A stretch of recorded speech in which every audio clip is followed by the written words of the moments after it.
Hey guys, நான் உங்கள் Mukesh. Welcome to my channel FuseTube. இன்றைக்கி நம்ம வீடியோவில் வந்து 2019 எடுக்க வேண்டிய இல்லை எடுக்கலாம் அப்படின்னு நினைக்கக்கூடிய ஒரு 5 ரெசல்யூஷன்ஸ் பற்றி பார்க்க போகிறோம். ஸோ வீடியோக்கு போகிறதுக்கு முன்னாடி என் சேனல் சப்ஸ்கிரைப் பண்ணலைன்னா கீழே சப்ஸ்கிரைப் பண்ண கிளிக் பண்ணி சப்ஸ்கிரைப் பண்ணிக்கோங்க. மேலும் இது போன்ற சுவாரஸ்யமான வீடியோக்களுக்கு பக்கத்தில் இருக்க பெல் ஐக்கானை கிளிக் பண்ண மறந்துடாதீங்க. Let's go. So resolution number 1, don't expect. இந்த 2018 வந்து நிறைய பேருக்கு வந்து பல ஏமாற்றங்களை கொடுத்துருக்கு. அதுக்கு முக்கியமான காரணம்னா அதிக எதிர்பார்ப்புகள் இருக்கிறது நல்லது தான். ஆனால் அதுவே ரொம்ப அளவுக்கு அதிகமாக போயிடுச்சுன்னா வந்து சில நேரங்களில் அந்த எதிர்பார்ப்புகள் நடக்கலைன்னா சில ஏமாற்றங்களை தந்துடும். அது வந்து ரொம்ப தாங்கிக் கொள்ள முடியாத வழியில் தரதுக்கான வாய்ப்புகள் ரொம்ப அதிகம். ஸோ அதிகமாக எக்ஸ்பெக்ட் பண்ணாதீங்க, அதிகமாக ஒருத்தவங்களை நம்பி ஏமாந்துடாதீங்க. ஸோ அந்த விஷயத்தை ரெசல்யூஷன் நம்பர் 1 சொல்லிக்கிறேன். ரெசல்யூஷன் நம்பர் 2 என்னென்னா வந்து நிறைய பேருக்கு இருக்கிற விஷயம் வந்து டோன்ட் கம்பேர். அதாவது கம்பேர் பண்ணிக்கிறது. நம்ம சின்ன வயசுலேருந்து நம்ம அப்பா அம்மாவே கம்பேர் பண்ணியிருப்பாங்க. பக்கத்து வீட்டு பையனை பாரு, இவ்வளோ ரேங்க் ஃபஸ்ட் ரேங்க் வாங்கியிருக்கான், இவ்வளோ மார்க் வாங்கியிருக்கான், நீ ஏன் வாங்கலை? அந்த பையனை பாரு, காலை எந்திரிச்சோன்னே கோயிலுக்கு போகிறான், நீ ஏன் படுத்து நேரம் மாடு மாதிரி தூங்கிட்டு இருக்க? செல்ஃபோனுக்குள்ளே இருக்காரா, போய் வெளியே போயிடறா? அப்படிங்கிற மாதிரி நிறைய கம்பேரிசன் நம்ம லைஃப்பில் கேட்டிருப்போம்ல. ஸோ இந்த கம்பேரிசன் வந்து கொஞ்சம் வித்தியாசமானது. இது வந்து மற்றவங்க நம்மளை கம்பேர் பண்ணி பேசுகிறத விட நமக்குள்ளே நம்மளே இன்னொருத்தவங்களோட கம்பேர் பண்ணி பேசிக்கிறது. ஸோ இது வந்து ரொம்ப கெட்ட பழக்கம் இல்லாத விட இது வந்து ஒரு செல்ஃப் டிஸ்ட்ரக்ஷன் மாதிரி இந்த கம்பேரிசன். ஸோ மற்றவங்க கிட்ட நம்ம ஏன் கம்பேரிசன் பண்ணிக்கணும்? இப்போ ஃபார் எக்ஸாம்பிள் ஒரு கிளாஸில் வந்து ஒருத்தனுக்கு நிறைய விஷயங்கள் தெரிஞ்சிருக்குன்னா அவன் ஆன்சர் பண்ணுறான். அதே வந்து உனக்கு வந்து நல்ல ஒரு ஃபுட்பாலோ இல்லை ஹாக்கியோ ஆட தெரியும். அது வந்து உன்னுடைய திறமை. ஸோ ஒவ்வொருத்தருக்கும் ஒவ்வொரு விஷயங்களில் திறமை இருக்குது. ஸோ ஒவ்வொருத்தருடைய ரோலும் இந்த லைஃப்பில் வந்து இந்த உலகத்தில் வந்து அவங்களால மட்டும்தான் பர்ஃபெக்டாக ப்ளே பண்ண முடியும். ஸோ இன்னொருத்தவங்களுக்கு கொடுத்துருக்க ரோல் வேறு, உங்களுக்கு கொடுத்துருக்க ரோல் வேறு. ஸோ எப்போயுமே உங்களை வந்து இன்னொருத்தவங்களோட கம்பேர் பண்ணிக்காதீங்க. கம்பேர் பண்ணிவிட்டு என்னால் முடியலையே, தாழ்மனப்பான்மையாக இருக்குது அப்படிங்கிற அந்த இன்ஃபீரியாரிட்டி காம்ப்ளெக்ஸ் வளர்த்துக்காதீங்க. ஸோ இந்த விஷயம் ரொம்ப முக்கியம். 3வது விஷயம் என்ன பார்த்தீங்கன்னா, லெட் தம் கோ. ஸோ இதுதான் ரொம்ப முக்கியமான விஷயம். நான் என் லைஃப்லேயே இல்லை, என்னுடைய நிறைய பேர் பார்த்த லைஃப்பில் நான் பார்த்த விஷயம் என்னென்னா பிரேக்கப்ஸ்.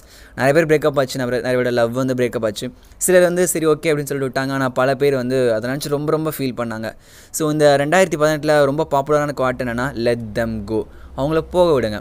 ஸோ ஏன் நான் சொல்கிறேன்னா, நம்ம லைஃபுங்கிறது வந்து ஒரு லைக் ட்ரெயின் ஜேர்னி மாதிரி தான். நம்ம லைஃப் ஸ்டார்டிங்லேருந்து எண்டிங் பாயிண்ட் வரைக்கும் ஒரு சோர்ஸ், ஒரு டெஸ்டினேஷன் இருக்கும். அந்த ட்ரெயினில் வந்து ஜேர்னியில் வந்து நிறைய பேர் ஏறுவாங்க.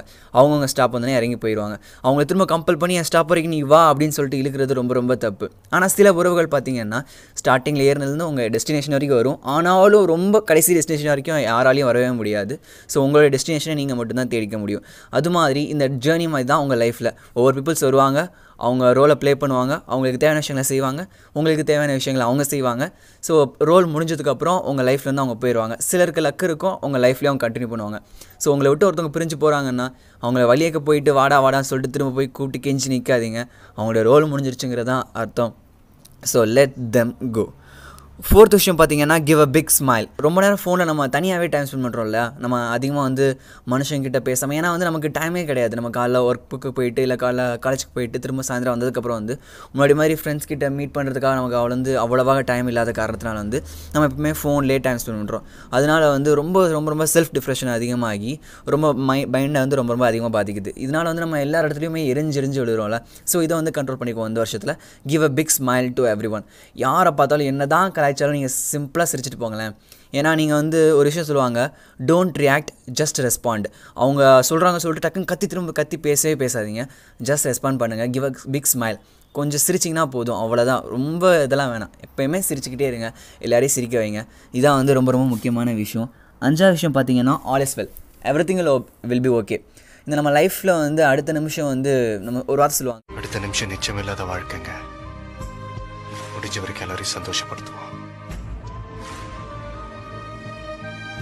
ஒரு சேலஞ்ச் இருக்கும், ஒரு கிக் இருக்கும். கிக் இல்லைனா லைஃப்பில் போர் அடிச்சிடும் ஃப்ரெண்ட்ஸ். ஸோ அந்த கிக்கை வந்து எதிர்கொண்டு, அந்த சேலஞ்சஸ் வந்து எதிர்கொண்டு லைஃப் வந்து சூப்பராக ஆழ்ந்துடலாம். எது வந்தாலும் நம்மளால் முடியும், நம்மளால் அதுலேருந்து மீண்டு வர முடியும். So all is well, everything will be okay. அவங்க ஆசையே அவங்களே நிறைவேற்றிக்கிட்டா என்ன கிக் இருக்க போது? மற்றவங்க ஆசையை நிறைவேற்றுறது தானே கிக்கே இல்லைங்க.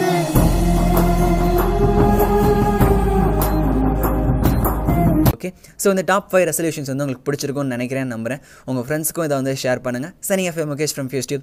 பை.